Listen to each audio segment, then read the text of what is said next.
ඇසුර වැරදුනොත් පුතේ නිත්‍ය වශයෙන්ම සසර වරදිනවා. ඒ නිසා නිරන්තරයෙන් ඇසුරු කරන්න පණ්ඩිතයෝ දැන් මේක අහන තුරුණු සිද්නේ හැම දරුවෙක්ම බලයි කල්පනා කරන්න ඕන දැන් මම මේක කියනකොට මේකට තරුණ තරුණියෝ දෙපාර්ශවයම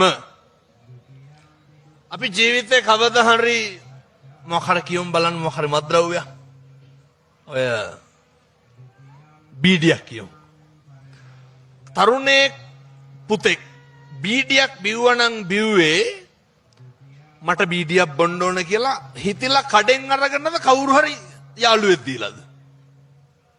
කවුරු හරි යාළුවෙක් දීලා හැම දරුවෙක්ම මත්ද්‍රව්‍ය වලට හුරු වෙලා තියෙන්නේ දැන් පැහැදිලි ඇති මං කියන එක ඇසුරමයි පුතේ ගැටලුව බුදුහාමුදුරෝ උගන්වනවා ඇසුරු කරන්න උදවිය නැත්තම් මොකද කරන්න ඕන හුදකලාවෙන්ට ඇසුරු කරලා කවුරුත් නැහැ කියලා ජීවිතේ නන්නත්තර වෙනවට වඩා හොඳයි මොකක්ද උන්වහන්සේ අගය කරනවා හුදකලාව